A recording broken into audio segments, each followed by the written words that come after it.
wabarakatuh. Hai, annyeonghaseyo ya Rabun. Perkenalkan, nama saya Muti Fatahmindia dengan NIM 221330053 dari Fakultas Dakwah, jurusan Komunikasi dan Penyiaran Islam semester 4.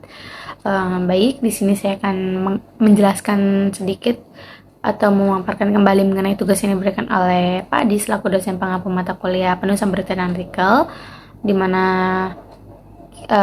kembali kepada learning journal yang kelima. Nah, pada learning journal yang kelima pada tanggal 21 Maret 2024, di mana yang presentasinya adalah dari kelompok 3. Nah, kelompok 3 ini tuh membuat tema pada materinya itu mengenai kiat-kiat meliputi dan menulis berita hukum, berita kriminal, berita politik, dan berita ekonomi. Nah, proses peliputan kriminal adalah laporan aktual berupa fakta, peristiwa, dan mengenai tindakan kejahatan atau tindakan kriminal yang dilakukan seseorang atau kelompok, serta melanggar aturan-aturan hukum yang telah ditetapkan. Nah, jadi prosesnya itu adalah ada dua proses. Yang pertama adalah melakukan rapat redaksi. Nah, di mana rapat redaksi ini tuh dilakukan untuk mengkoordinasikan kebijakan-kebijakan redaksi dari liputan. Nah, untuk apa? Untuk menjaga kelancaran komunikasi antara staf redaksi, yaitu kayak komunikasi antar reporter, juru kamera, terus staf riset dan redakturnya gitu. Nah, yang kedua ada menentukan topik liputan dan menunjukkan reporter yang meliput. Nah, jadi dari rapat redaksi tersebut, nah di sini nih kita bisa menentukan topik mana nih yang akan diliput, terus topik yang ditentukan dari berita apa yang sedang booming gitu, yang sangat dibincang-bincangkan gitu. Nah, dan setiap reporter tuh mempunyai informannya masing-masing. Jadi di sini juga biasanya koordinator lapangan sudah menyiapkan gitu berita apa yang akan diliputi oleh reporter sekaligus kameramennya.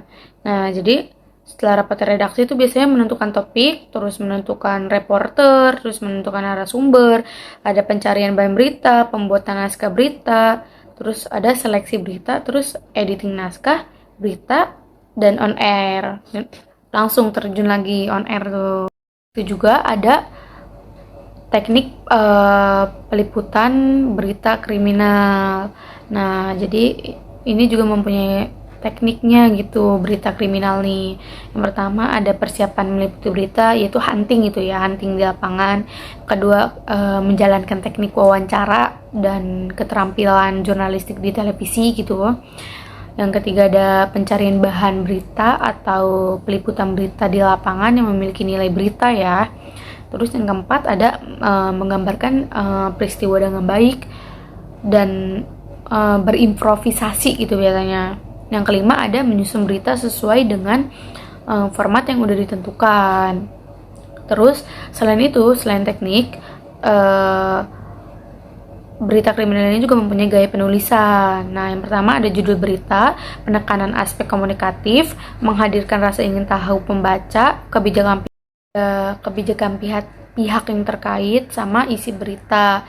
Nah, selain itu ada juga nih teknik penulisan dan peliputan berita hukum. Nah, liputan berita hukum ini tuh biasanya tuh adanya di pengadilan. Nah, jadi liputan ini tuh merupakan biasanya ya yang ringan, santai gitu. Namun sangat berarti gitu. Kenapa? Karena dalam liputan itu sama sekali tidak ada kesulitan, karena wartawan dalam liputan ini tuh lebih dominan berada di dalam ruangan gitu untuk menyaksikan dan memperhatikan jalannya si sidang. Nah, selain itu penulisan tentang hukum juga mempunyai 10 pedoman. Intinya dari 10 pedoman itu mempunyai kode etik, nggak asal, dan sesuai dengan undang-undang yang sudah. Juga ada nih teknik peliputan berita politik. Nah, apa aja sih? Nah, yang pertama tuh kita harus pahami proses jurnalistik tersebut. Yang kedua kita harus riset dan kontak dengan si sumber nih. Kita harus banyak riset juga. Nah, yang ketiga ada meliput kegiatan si politik. Terus ada wawancara, terus pengumpulan fakta, penulisan berita, terus verifikasi informasi, dan ada etika jurnalistiknya juga. Terus ada edit dan publikasikan. Setelah itu diedit dan baru dipublikasikan gitu. Nah, teknik penulisan berita politik nih biasanya juga ada pilihan topik yang relevan gitu, terus riset yang mendalam, terus gaya penulisannya tuh yang jelas gitu dan objektif. Selain itu struktur berita yang tepat, terus kutipan pendapat itu juga penting. Terus ada juga menggunakan bahasa yang tepat, terus verifikasi yang fakta gitu. Terus juga menggunakan grafik dan ilustrasi. Terus ada edit dan profile rate. Terus ada dan tetap netral dan etis gitu. Nah, selain itu ada teknik peliputan berita ekonomi. Nah, jadi ini tuh tekniknya itu yang pertama tahu persoalannya dan tahu garis besar apa berita ekonomi. Terus cover bird site-nya juga harus tahu.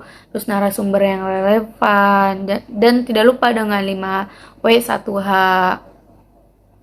Terus ada penulisan berita ekonomi. Ada harus memahami gitu dasar-dasar ekonominya dulu dan keuangan gitu kita tuh sebelum dapat melaporkan secara efektif gitu. Jadi kita tuh harus tahu dasar-dasarnya si ekonomi tersebut dulu. Terus ada tulis berita yang mudah dipahami oleh si pembaca dan si pendengar. Nah, selain itu juga sedapat mungkin itu hindari jargon ekonomi. Jika kalian perlu untuk memasukkan istilah-istilah kayak teknis, jelas kayak penjelasan kepada si audiens tersebut. Berisi banyak informasi yang berguna pada organisasi keuangan. Nah, belajar membaca neraca. Nah, mungkin cukup sekian dari saya. Kurang lebihnya mohon maaf. Wassalamualaikum warahmatullahi wabarakatuh. Kamsahamnida ya Rabbun.